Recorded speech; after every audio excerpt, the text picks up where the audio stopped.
Assalamualaikum warahmatullahi wabarakatuh. Izin memperkenalkan diri, nama saya Auliadi Ramadhani. Di sini saya akan menyampaikan bagaimana cara saya merangkai tujuan pembelajaran berdasarkan capaian pembelajaran yang sudah ditentukan pada materi polinomial atau suku banyak.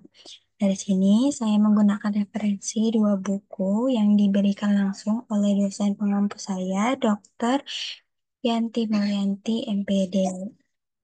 Nah, selanjutnya di sini adapun penyelesaian yang harus saya selesaikan, yang dimana rumuskan semua tujuan pembelajaran dari capaian pembelajaran tersebut. Lalu, buat instrumen untuk mengukur kompetensi yang Anda rumuskan dalam tujuan pembelajaran, dilengkapi dengan jawaban dan rubrik penilaian. Selanjutnya, bagaimana Anda mengajarkan polinomial pada siswa? Nah, di sini kita akan menjawab ketiga pertanyaan tersebut. Yang pertama, kita menentukan terlebih dahulu kompetensi awal berdasarkan materi ini, yaitu peserta didik mampu menjelaskan definisi polinomial dan fungsi polinomial serta mengidentifikasikan mengidentifikasi karakteristiknya. Di sini ada sarana dan prasarana yang bisa digunakan pada pembelajaran ini, yaitu ada spidol, papan tulis, LKPD, proyektor, laptop, dan kita bisa menggunakan pertanyaan pemantik atau pretest terlebih dahulu menggunakan quizzes. Nah, untuk model pembelajarannya ini kita pakai Project Based Learning atau PBL. Nah, untuk capaian pembelajarannya ini sudah ada, yaitu peserta didik dapat melakukan operasi aritmatika pada polinomial suku banyak, menentukan faktor polinomial, dan menggunakan identitas polinomial untuk menyelesaikan masalah. Nah, di sini berdasarkan capaian pembelajarannya, saya merumuskan tujuan pembelajaran dari CP-nya, yaitu peserta didik melakukan operasi aritmatika pada polinomial, peserta didik dapat menentukan faktor polinomial, peserta didik dapat menggunakan identitas polinomial untuk menyelesaikan masalah. Ya, oke, selanjutnya di sini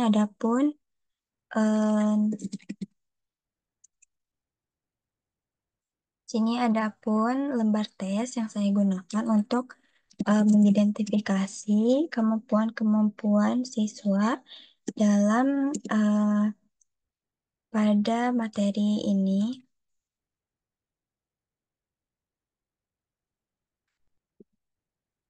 Oke ya, di sini ada lembar tes. Lembar tesnya itu berupa, di sini ada nama kelas, di sini ada contoh soalnya. Soalnya itu adalah sebagai berikut. Nah, di sini ada 5 soal. Nah, selanjutnya, adapun di sini untuk pembahasan dan kunci soalnya.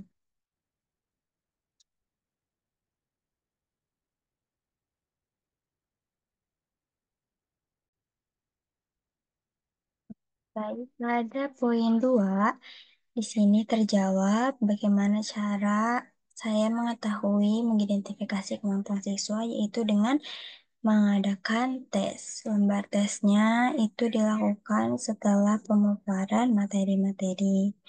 Lembar tesnya itu sederhana, ada 5 soal, dan berikut pembahasan dan kunci jawabannya pada lembar tes tersebut. Selanjutnya di sini ada pun rubrik penilaiannya, yang dimana aspek penilaian untuk skor 5, yaitu jawaban benar disertai alasan dan rumus yang benar, lalu jawaban ditulis secara runtut dan sistematis. Selanjutnya ada pun untuk skor 4, 3, 2, dan 1, dan 0. Nah, ini untuk aspek penilaiannya secara runtut ya. Untuk penghitungan nilainya, di sini ada skor akhir dibagi skor maksimal dikali 100. Nah, nanti hasil nilainya akan muncul. Di sini kita akan menjawab poin ketiga, yaitu bagaimana Anda mengajarkan polinomial pada siswa. Baik, bisa disimak ya. Untuk yang pertama tentunya pada pendahuluan, guru dapat mengkondisikan kelas, lalu disilahkan kepada ketua kelas untuk memimpin doa serta mengucapkan salam. Selanjutnya, mengecek presensi kehadiran peserta didik untuk pertemuan hari ini. Lalu, mereview apa saja sih materi sebelumnya yang sudah dilaksanakan sebelum materi polinomial ini. Masuk kegiatan inti, baik kepada anak-anak, disilahkan untuk membentuk kelompok, yaitu anggotanya boleh 4 atau 5 orang aja. Nah, nanti diharapkan anak-anak semuanya dapat memahami materi dengan baik dan jangan lupa untuk tidak segan untuk meminta bimbingan kepada guru. Nah, selanjutnya,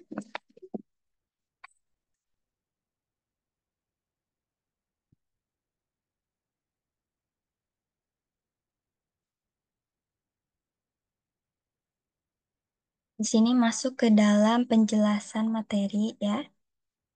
Penjelasan materi kali ini yaitu pada materi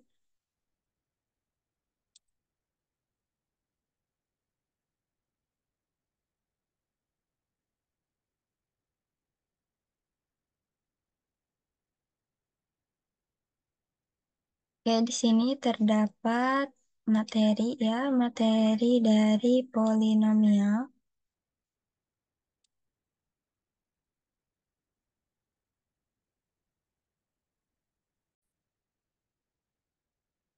Pada anak-anak berkelompoknya disilahkan membuka buku paket yang sudah tersedia. Di sini kita akan membahas sekilas terlebih dahulu. Oke, anak-anak, bagaimana apa sih yang ada di pikiran kalian jika mendengar kata suku banyak? Boleh, nah dari masing-masing kelompok boleh menjawab perwakilannya ataupun siapapun saja boleh menjawab. Nah, di sini karena anak-anak sudah menjawab apa yang ada di pikiran mereka mengenai suku banyak, guru dapat memberitahu apa itu suku banyak. Suku banyak adalah suatu bentuk yang memuat variabel berpangkat yang dalam X berderajat N dinyatakan dengan AN X pangkat N ditambah A N dikurangi 1 X pangkat N dikurangi 1 ditambah N dikurangi 2 X pangkat N kurangi 2 ditambah seterusnya sampai A1 X ditambah A0. Nah, dengan syarat si N ini adalah bilangan cacah. Yang dimana itu tuh disebut koefisien suku banyak. Dan adapun A0-nya disebut suku tetap dan AN-nya tidak sama dengan 0. Misalnya, coba contohnya.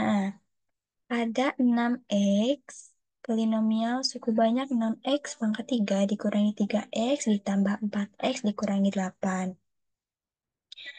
Coba di sini suku banyaknya berderajat 3, koefisiennya X kuad X pangkat 3, yaitu 6. Koefisiennya X pangkat 2 yaitu negatif 3 dan koefisien X-nya adalah 4. Lalu suku tetapnya adalah negatif 8. Coba teman-teman, anak-anak semuanya guru dapat meminta untuk menyimak arti dari koefisien, derajat, ataupun suku tetap. Nah, bisa diberi waktu sekitar 3 menit.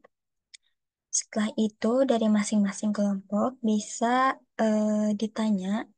Misalnya, di sini saya akan menuliskan, misalnya 3x pangkat 3, 3x pangkat 3 dikurangi 2x pangkat 2 ditambah 2x min 1. Nah, coba kelompok satu misalnya berapa koefisien dari x pangkat 3. Oke, lalu kita eh, menyalahkan guru untuk menanyakan kepada kelompok lain apakah benar. Nah, jika benar, kita bisa alihkan ke kelompok lain. Nah, berarti suku tetapnya dari polinomial ini berapa? Tanyakan pula ke kelompok lain apakah benar.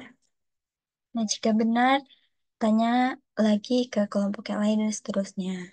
Habis itu, kita tanya siswa jadi koefisien itu apa? Nah, kita biarkan siswa untuk menjawab sesuai pemahamannya apa itu koefisien. Nah, jika ada salah pengertian, guru dapat membimbing ke pengertian yang benar. Nah, adapun di sini nilai suku banyak itu bisa diselesaikan dengan yang pertama, cara substitusi. Cara substitusi misalnya di sini ada contoh soal. Substitusi itu berarti apa? Pastinya siswa semuanya sudah familiar dengan kata substitusi. Kita tanya terlebih dahulu cara substitusi itu masih ingat ada yang bagaimana diapakan. Ya, kalau misalnya ada yang menjawab substitusinya dengan cara memasukkan, nah berarti itu benar. Jadi benar ya kita beri pujian pada siswa. Lalu kita contohkan ke contoh soal yang pertama nih, misalnya di sini ada fx sama dengan 2x pangkat 3 ditambah 4x pangkat 2 dikurangi 18 untuk x sama dengan 3. Nah, mungkin dari teman-teman coba ada yang berani mencoba ke depan, misalnya boleh kalau misalnya salah satu siswa itu kita tanya dari kelompok mana kita bisa kasih reward, poin plus misalnya. Nah, lalu kita selesaikan bersama-sama. Karena fx sama dengan 2x pangkat 3 ditambah 4x dikurangi 18. Berarti di sini nilai x-nya itu dimasukkan oleh angka 3. Jadi, di sini x-nya itu dimasukkan oleh angka 3 sehingga 3 pangkat 3 itu adalah, nah kita biarkan siswa untuk berpartisipasi semuanya kita pastikan untuk menjawab dari pertanyaan simpel seperti ini. Berarti 3 pangkat 3 berapa? 27. Lalu di sini ada 3 pangkat 2 berarti 9. Nah, kita bisa jumlahkan semuanya, maka hasilnya adalah 72. Nah, seterusnya, untuk caranya masih sama seperti itu, kita usahakan agar siswa juga ikut terlibat dalam pembelajaran ini. Nah, setelah memaparkan materi yang sudah dipaparkan, guru dapat memberikan LKPD kepada setiap kelompok. Nah, LKPD-nya itu seperti yang tadi ya. LKPD-nya itu ada terdapat 5 soal. Soalnya eh, kita print, jadi sehingga kelompok itu mempunyai media yang sama. Lalu kita biarkan peserta didik untuk mendiskusikan hasil dari pengerjaan ini. Nah, selanjutnya waktu selesai, peserta didik dapat mengumpulkan lembar jawabnya ke depan. Nah, setelah itu kita tanyakan kelompok mana yang sudah siap untuk mempresentasikan jawabannya sehingga dia dapat menjelaskan kepada teman-temannya, bisa perwakilan atau jika memungkinkan seluruh siswa bisa ke depan untuk berkesempatan menjelaskan hasil dari presentasinya. Nah, setelah itu guru membuat kesimpulan bersama siswa, dibimbing tentang apa yang udah dipelajari dari awal sampai akhir pembelajaran. Lalu nanti guru sampaikan tentang materi yang akan dipelajari di pertemuan berikutnya, sehingga nanti siswa lebih prepare, lebih siap untuk bertemu materi selanjutnya. Selanjutnya ditutup dengan doa. Mungkin itu saja. Mungkin itu saja bagaimana cara saya menyampaikan materi mengenai polinomial untuk mewujudkan tujuan pembelajaran ini kepada peserta didik. Mohon maaf bila ada kesalahan. Assalamualaikum warahmatullahi wabarakatuh.